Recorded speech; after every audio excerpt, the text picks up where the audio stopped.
Have you ever walked into a room and forgotten why you were there? Maybe you've searched your house for your glasses, only to find them sitting right on your head. Or perhaps you've struggled to remember the name of someone you've known for years. You pause. It's right on the tip of your tongue, but it just won't come. It's easy to laugh it off. It's just old age, we tell ourselves. But deep down, there's a whisper. What if something's wrong with me? Here's the truth. You are not broken. And you are definitely not alone. In fact, more and more people over the age of 50 are experiencing these moments, not because of age itself, but because of something else. Something we often overlook. Something that hides in plain sight. What if I told you that a small, daily habit, something you do without even thinking, might be slowly and silently chipping away at your brain's sharpness? It doesn't happen all at once. There's no big warning sign. Just a quiet fog that rolls in day after day. But here's the good news, you're not powerless. In fact, simply becoming aware of these hidden habits is the first step to taking your clarity, focus, and energy back. This isn't about chasing youth. It's about reclaiming your story and stepping into a chapter that's stronger, wiser, and more vibrant than ever before. So if you felt slower, foggier, or more forgetful lately, this video is for you. Because today we're going to uncover the top 5 daily habits that could be silently slowing down your brain. And don't worry, each one comes with a simple, science-backed solution.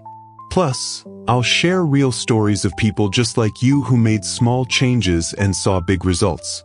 So go ahead, grab your favorite warm drink. Find a quiet spot. Take a deep breath. Let's walk through this together, calmly, clearly, and without judgment. Because your mind matters, and the best might still be ahead. And hey, if you're still watching a few minutes from now, just write hello in the comments. I'd love to know you're here and that you're walking this journey with me. 5. Ignoring social connection. The problem? Loneliness doesn't just break the heart, it slowly clouds the mind. It's a quiet thief. It doesn't shout. It doesn't knock down the door. It just slips in one silent day at a time and begins to dim the lights. We often underestimate the power of connection. The way someone saying your name can make you feel real again. The way shared laughter can echo in your memory long after the moment has passed.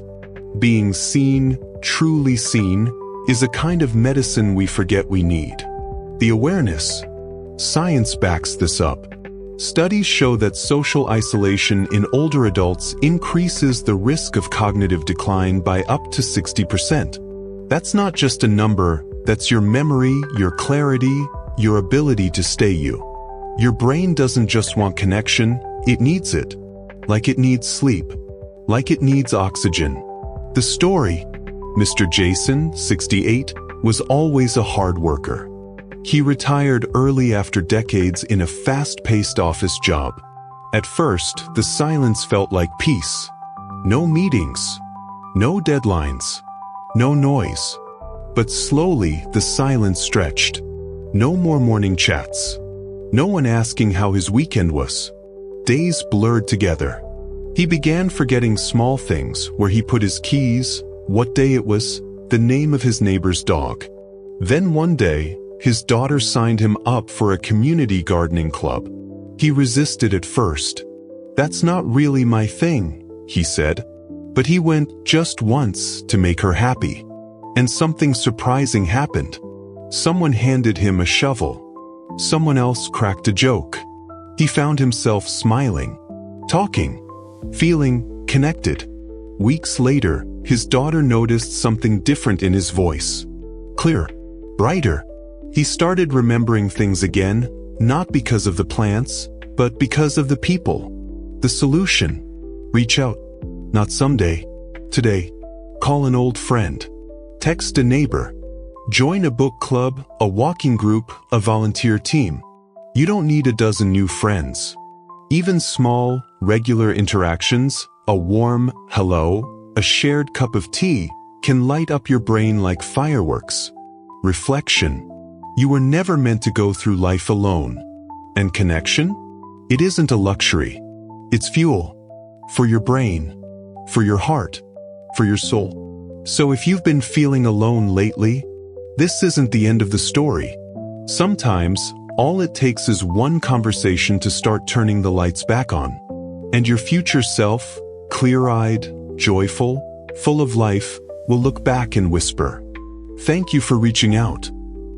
For skipping movement. The problem? I'm too old for exercise. It's a sentence spoken quietly, but it echoes loudly in the body. Worse than any injury, that belief becomes a slow kind of surrender.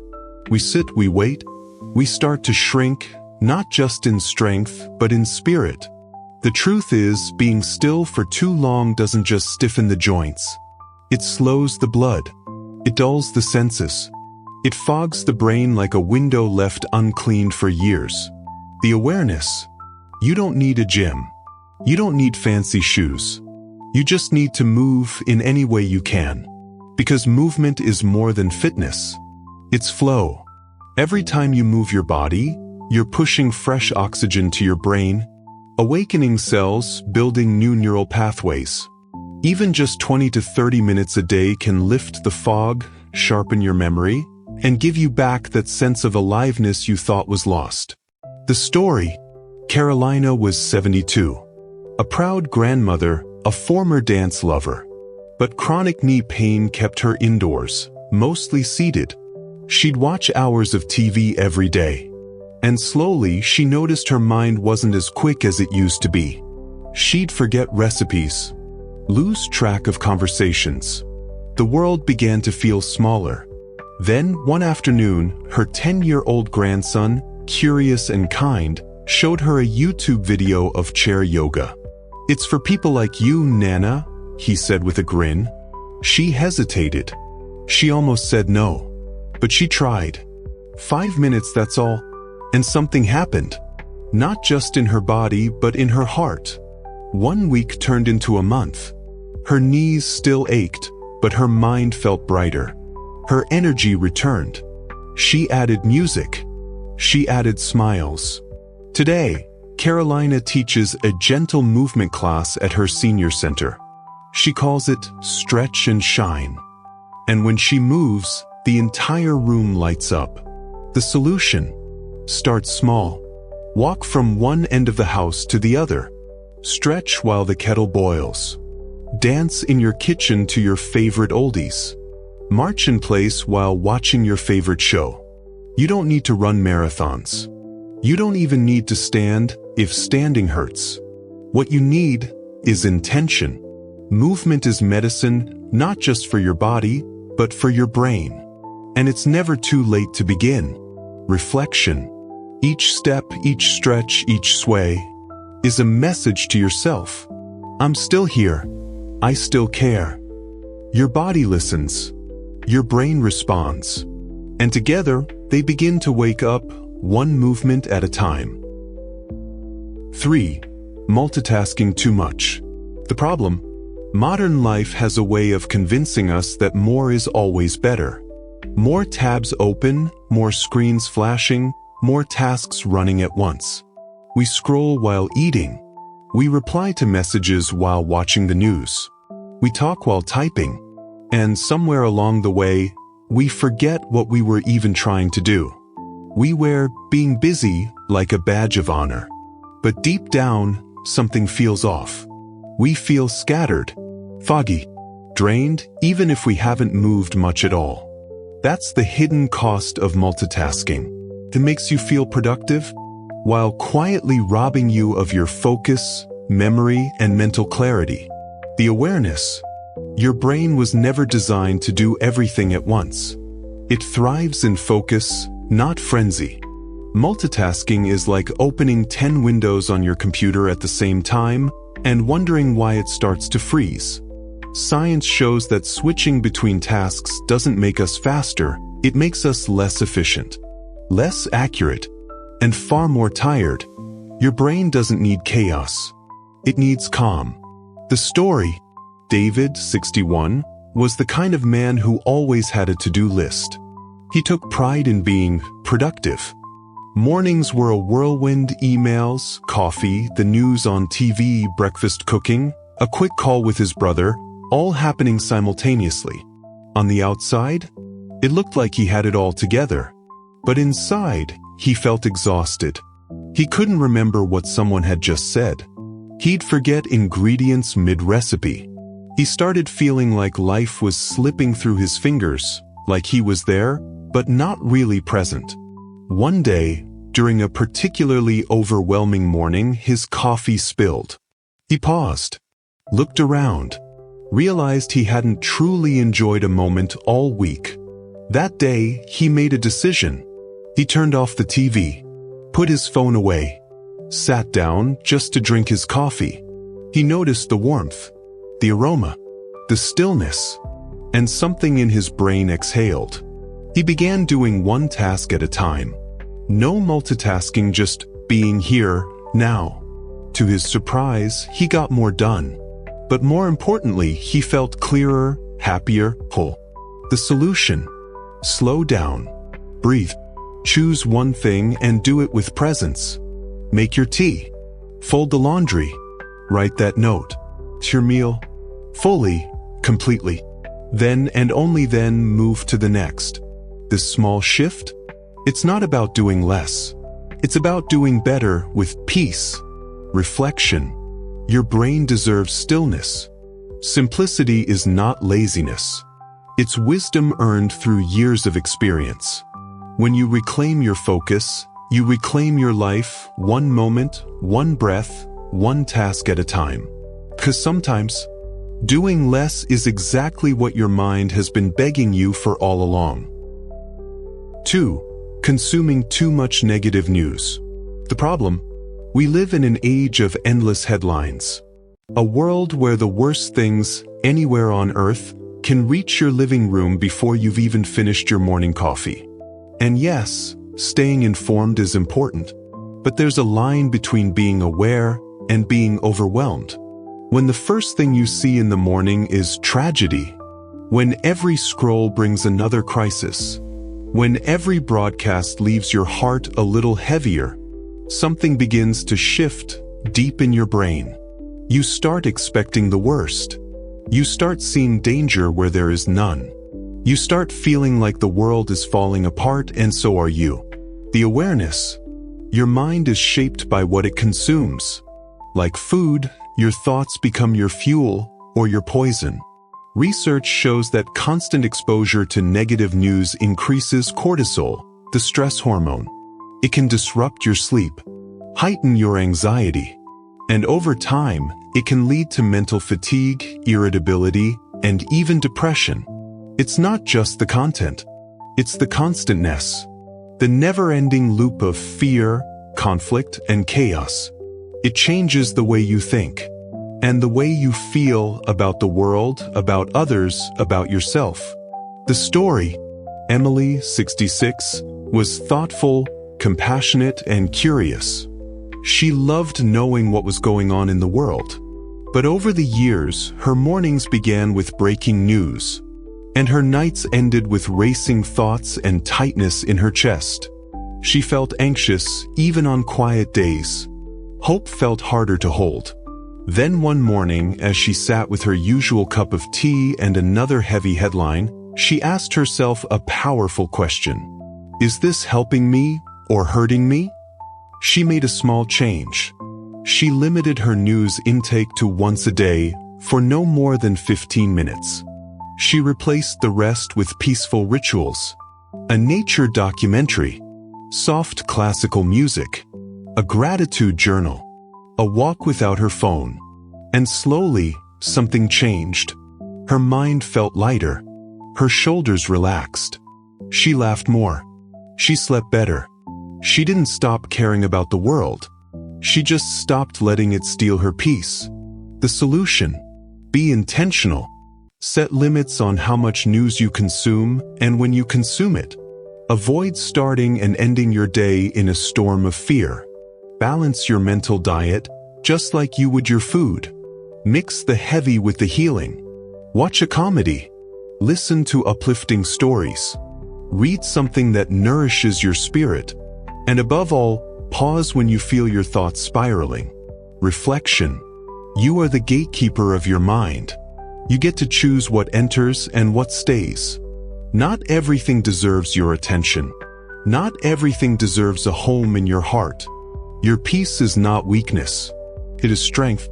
It is health. It is sacred. Protect it. Feed it. And watch how your world begins to brighten, not because the world changed, but because you did. 1. Neglecting sleep. The problem: I'll sleep when I'm dead. It sounds brave, tough, determined. But in reality, it's one of the most dangerous lies we've ever been told. Because poor sleep doesn't just make you tired. It chips away at your memory, your focus, your emotional balance, one restless night at a time. You forget names. You lose track of days. You feel irritable, foggy, disconnected, and you don't know why. It's not aging. It's exhaustion masquerading as decline. The awareness. Sleep is not a luxury. It's a biological necessity, a non-negotiable pillar of brain health. During deep sleep, something magical happens. Your brain clears out toxins. It repairs cells. It files away memories like a wise old librarian, storing the things you'll need tomorrow. Miss that process? And everything starts to fall apart. Studies show that chronic sleep deprivation is linked to memory loss, poor judgment, and even a higher risk of Alzheimer's. Sleep isn't just about rest. It's about preservation. The story: Brandon, 70, had trouble sleeping for years. He'd wake up several times a night, fall asleep in front of the TV. Sometimes he wouldn't sleep at all, just stare at the ceiling, waiting for morning. He thought, that's just part of getting older. So he pushed through the fatigue, drank more coffee, took more naps. But his memory got worse. He forgot appointments. He forgot conversations. And heartbreakingly, he forgot his own wedding anniversary, not once, but 5 years in a row. His wife said gently one night, "Maybe it's not just memory, Brandon, maybe you're not giving your brain the rest it needs." So he listened, and he got help. His doctor didn't prescribe pills. He prescribed a ritual. Every night at the same time, Brandon would turn off screens, dim the lights, sip warm chamomile tea. He made his bedroom cool, dark, and quiet. He treated sleep like it mattered. And it did. Weeks later, his energy returned. His thoughts were clearer. And on their anniversary that year, he remembered. Not because he set a reminder, but because his brain had finally caught its breath. The solution: treat sleep like the medicine it is. Create a calming bedtime routine. Dim the lights. Avoid screens at least an hour before bed. Sip something warm. Keep your room cool and quiet. Go to bed and wake up at consistent times. Even if you wake up during the night, don't panic. Just return to calm. Sleep isn't about perfection. It's about rhythm. And your body wants to remember the rhythm if you'll let it. Reflection. You've worked hard your whole life.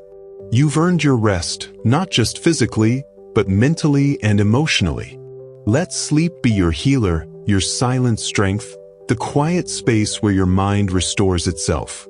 Because tomorrow, your clarity, your energy, your joy, all begin with a good night's sleep. There you have it, 5 daily habits that might be quietly slowing your brain. And more importantly, the small, meaningful shifts you can start making today. Not to become someone else. Not to chase youth. But to feel clearer, lighter, more alive. Because your brain is not done growing. And your story? It's not over. In fact, this might just be the most important chapter yet. Let this be your reminder. You are not broken. You are not too old. You are becoming. Yes, it's true, the world moves fast. Yes, life changes, and sometimes it's scary. But healing doesn't require perfection. It begins with awareness, compassion, and one small choice at a time. Maybe tonight, you'll turn off the TV a little earlier. Maybe tomorrow morning, you'll go for that walk. Maybe you'll call that old friend. Drink more water. Breathe a little deeper. Maybe, just maybe, you'll start choosing peace over pressure. Because these changes, they don't just heal the brain. They awaken the soul. If you're still watching right now, type "hello" in the comments. Seriously, don't be shy. Let's create a space where people lift each other up, where wisdom is celebrated, where healing is shared. You're not alone on this path. You're walking beside thousands of others who are ready to reclaim their clarity, their calm, their joy. So here's your gentle nudge. Start with one habit, one small step. Today, not for who you used to be, not for who the world expects you to be, but for the person you're still becoming. Because somewhere in the not-so-distant future, there's a version of you who is clear, calm, energized, and smiling.